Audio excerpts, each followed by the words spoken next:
안녕하세요. 한의사 강용혁입니다. 미국에 안젤리나 졸리라는 유명한 여자 영화배우가 있습니다. 브래드 피트의 전 부인으로도 유명하죠. 그런데 그녀는 멀쩡한 유방을 전부 절제 수술을 받은 것으로도 화제가 됐습니다. 자신의 어머니가 유방암에 걸려서 투병하다가 56세라는 젊은 나이에 사망한 것에 큰 충격을 받고 난 뒤에 내린 결정입니다. 안젤리나 졸리 자신도 유전자 검사를 해보니 유방암에 걸릴 확률이 87%나 됐다고 합니다. 그래서 아예 선제적으로 유방을 절제하면 유방암에 걸릴 확률이 5% 정도로 낮아진다고 합니다. 세계적으로도 유명한 여배우가 관객들에게 여성적 매력을 상징하는 유방을 절제하는 선택은 결코 쉬운 결정은 아니었을 겁니다. 또 이를 놓고 의학계 등에서도 찬반 양론이 많았습니다. 아직 병이 생긴 것도 아닌데 유전적 가능성만을 놓고서 멀쩡한 신체 부위를 지금 당장 다 잘라내버리는 것이 과연 적절한 의료행위인가라는 논쟁도 많았습니다. 하지만 안젤리나 졸리의 선택은 유방을 절제하는 쪽이었고 그 이유에 주목해 볼 필요가 있습니다. 단순히 암이 걸리게 될까봐 너무 두려워서 암 발생률이 낮은 쪽을 택하기 위한 것만은 아니었다고 합니다. 의료윤리적인 논란에도 불구하고 그녀의 선택이 확고했던 것은 다른 이유 때문이었습니다. 무엇보다 아이들에게 암으로 고생하는 엄마의 모습을 보이지 않기 위한 선택이었다고 합니다.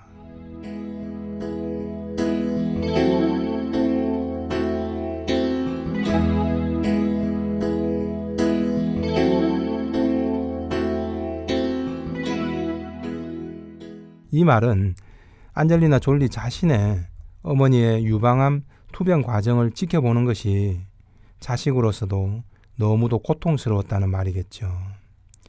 그래서 그런 고통을 내 자식에게는 똑같이 전해주지 않겠다는 의지의 표현입니다. 그리고 그 고통은 자신 하나로서 충분하다는 겁니다. 그래서 안젤리나 졸리는 유방에 이어 자궁암 위험도 낮추기 위해 지금은 멀쩡한 자궁 절제 수술도 미리 받는다고 합니다. 이 모든 게 내 자식만큼은 나처럼 똑같은 상처를 겪지 않게 하겠다는 그런 욕구에서 비롯된 것으로 보입니다. 그런데 이런 욕구는 우리네 부모님들 또한 크게 다르지 않다고 봅니다. 나는 이렇게 힘들게 살았어도 내 자식만큼은 그런 힘든 것 안 겪고 살았으면 하는 그런 마음들은 다들 강하게 있을 겁니다. 근데 자칫 잘못하면 이런 생각들이 조바심으로 이어지고 또 하나의 컴플렉스로 작용하는 경우도 많습니다. 가장 흔한 예로 내가 너무 가난한 부모 밑에서 온갖 고생을 다해서 내 자식만큼은 돈 걱정 없이 살았으면 하는 바람을 가질 수 있습니다.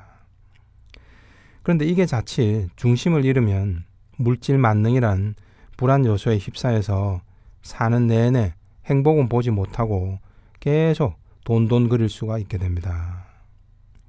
멀쩡하게 성장할 수 있었던 자식들에게도 오히려 악영향을 줄 수도 있는 거죠.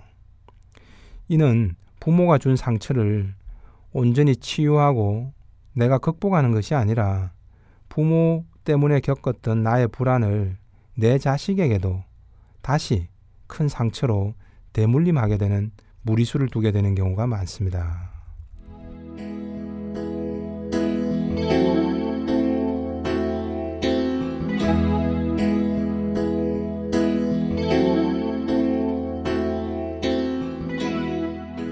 환자 사례를 한번 보시겠습니다. 분노조절 장애 때문에 내원한 30대 여성 A씨입니다. 아이한테도 남편한테도 큰일도 아닌데 계속 순간 울컥하면 심하게 화를 내게 됩니다. 순간 자신도 좀 지나쳤다 싶어서 후회도 하지만 매번 달라지는 게 없습니다. 특히 초등학생인 아들의 일거수일투족이 다 마음에 들지 않아서 매번 화를 많이 내게 된다고 합니다. 하나부터 10까지 다 마음에 안 든다고 합니다. 아이가 게임하는 걸 보고 있어도 공부를 집중력 있게 하지 않는 것도, 아침에 빨리빨리 못 일어나는 것도, 학교 준비물을 깜빡깜빡 하는 것도, 그리고 아이의 말 한마디 한마디 다 마음에 안 들었다고 합니다. 왜 이렇게까지 마음에 안 드는 것 투성일까요? A씨는 아들이 신생아 때부터 워낙 예민하고 잘 울고 해서 자신을 너무 힘들게 했다고 합니다. 과연 태어날 때부터 예민해서일까요? 정신의학적으로 아이가 예민한 것은 부모의 성격이나 양육 태도 등 후천적 원인이 더 크다고 봅니다. 지금 A씨가 문제점으로 지적한 부분들도 유심히 살펴보면 그렇습니다. 평범한 아이들이 누구나 보일 수 있는 미숙한 부분일 겁니다. 그런데 왜 유독 A씨는 아들의 이런 모습을 못 견뎌하고 분노 조절이 안 될 정도로 심하게 화를 내는 걸까요?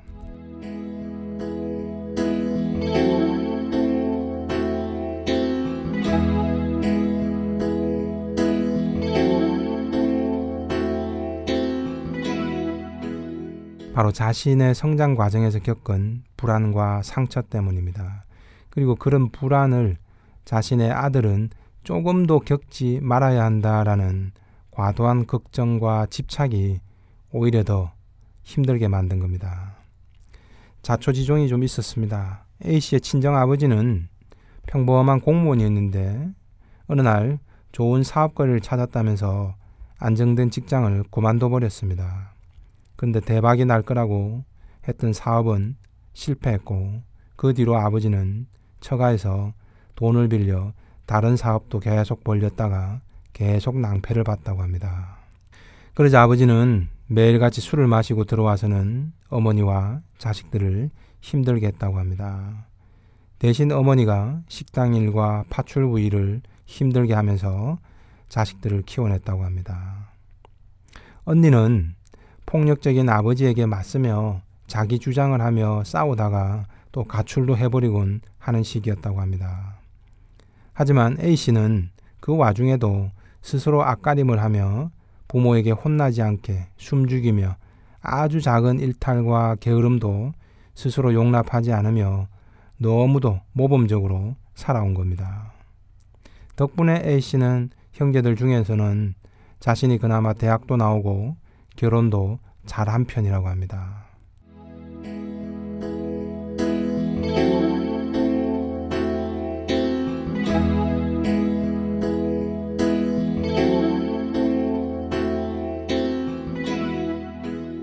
문제는 자신이 겪은 이런 험난한 상처들을 해석하는 방식이었습니다.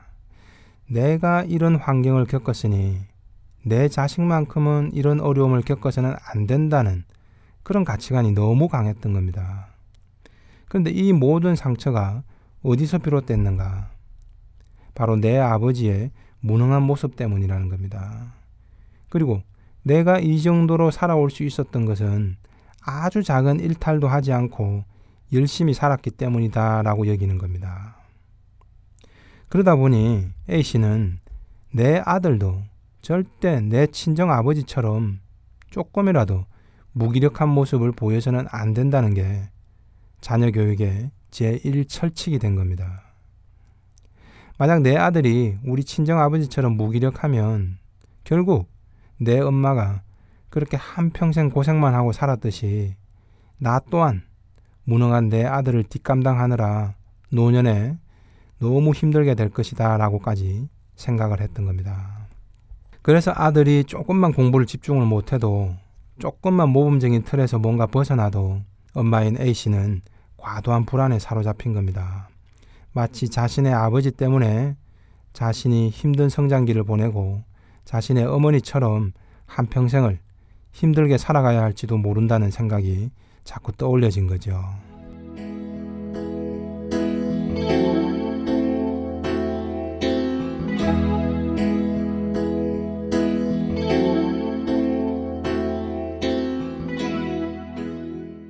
A씨는 내 아들이 그렇게 되지 않기 위해서, 아니 자신도 그런 위험에 덩달아 빠지지 않기 위해서 아이에게 더 높은 기준으로 계속된 잔소리를 해댈 수밖에 없었던 겁니다. 그러니 이는 아이에게 다시 스트레스가 되는 겁니다. 아이는 오히려 더 반항적이 될 수밖에 없겠죠. 근데 그런 아이의 모습을 보니까 A씨는 나는 어릴 때 안 그랬는데 라는 생각에 더 화가 나는 겁니다. 그리고 저 아이가 정말 우리 친정아버지를 닮아가려고 저러나 싶었던 겁니다. 그러니 다시 더 야단만 치고 소리 지르는 악순환이 반복된 겁니다.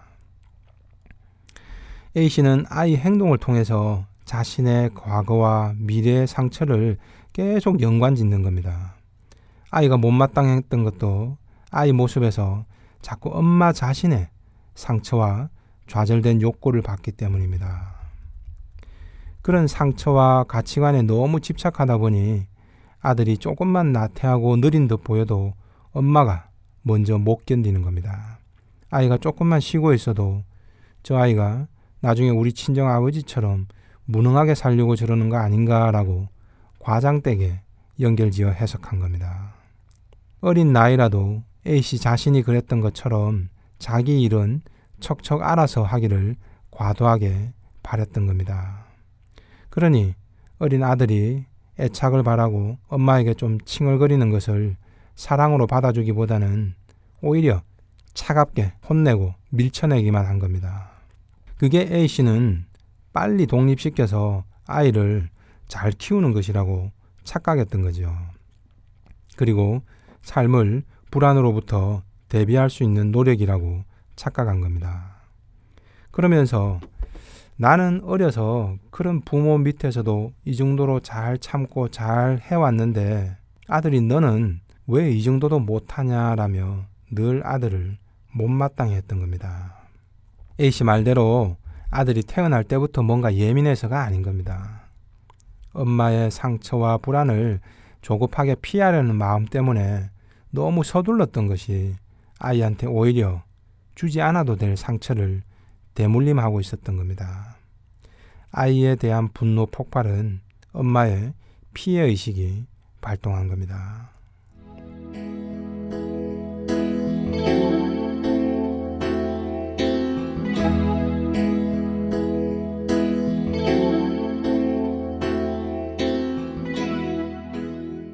이와 유사한 사례들은 자수성가형 아버지를 둔 아들들에게서도 흔히 관찰됩니다. 대인기피증 때문에 학교 적응을 못하는 고등학생 B군의 아버지는 외교관입니다. 이 아버지 역시 어려서 너무 엄격한 아버지 때문에 힘든 성장 과정을 거쳤습니다. 그런데 공부를 열심히 한 덕분에 외교관이 됐습니다. 그래서 아버지는 B군을 더 엄격하게 몰아붙였던 겁니다. 아들이 늘 못나 보였던 겁니다. B군은 아버지의 칭찬보다는 비난만 들으면서 사는 경우가 더 많았습니다. 왜냐하면 아버지 입장에서 볼 때 아들이 잘하는 거는 당연한 거고 못하는 걸 아버지가 빨리빨리 지적해줘야 우리 아들이 부족한 부분을 보완해서 더 빨리 잘 될 거다라고 생각하기 때문이죠. 잘하는 것을 칭찬하면 자만심을 가지고 오히려 자식이 나태하고 더 노력을 안 할 것이다 라고 착각한 겁니다. 왜냐하면 아버지 자신은 너무도 척박한 상황이었기에 그걸 벗어나려고 애쓰는 과정에서 이렇게 공부도 열심히 하고 잘 살아온 것이라고 여기는 거죠. 하지만 B군 입장에서는 늘 아버지로부터 혼만 나고 지적만 당하다 보니 대인관계 긴장감이 높아진 겁니다. 그게 고등학교 때 대인기피증으로 나타나게 되는 거죠.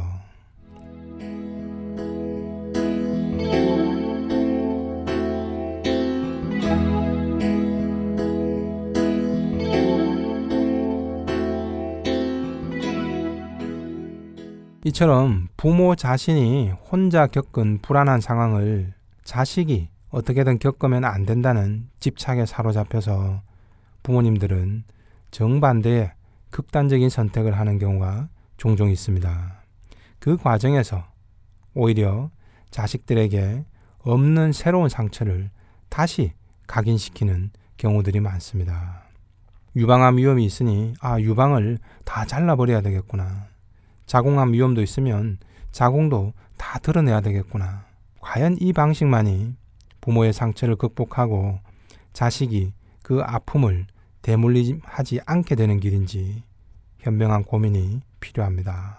부모가 만약 어릴 적 물에 빠졌던 트라우마가 있다고 내 자식은 아예 수영장 근처에도 못 가게 막아버려야겠다는 식이 과연 현명한 걸까요? 상처를 극복하는 것이 아니라 내 상처 때문에 굳이 상처 없이 자라도 될 내 자식에게도 엉뚱한 상처를 새겨 넣는 꼴이 되는 겁니다. 부모가 상처를 극복하는 것은 부모 자신부터 그것으로부터 더 이상 집착하지 않고 자유로워지는 것이 처음이자 마지막 목표여야 합니다. 그러면 자식은 저절로 안전해집니다. 하지만 자식을 대상으로 그런 집착을 서두르는 것을 상처 극복으로 착각할 때가 많습니다. 오히려 가만히 내버려 두는 것보다 더 못한 결과를 만들게 됩니다. 부모가 자칫 중심을 잃을 경우 오히려 자식들이 겪지 않아도 되는 불안에 휩싸이게 되어 상처를 대물림할 수 있다는 사실을 유의할 필요가 있겠습니다. 지금까지 한의사 강용혁이었습니다.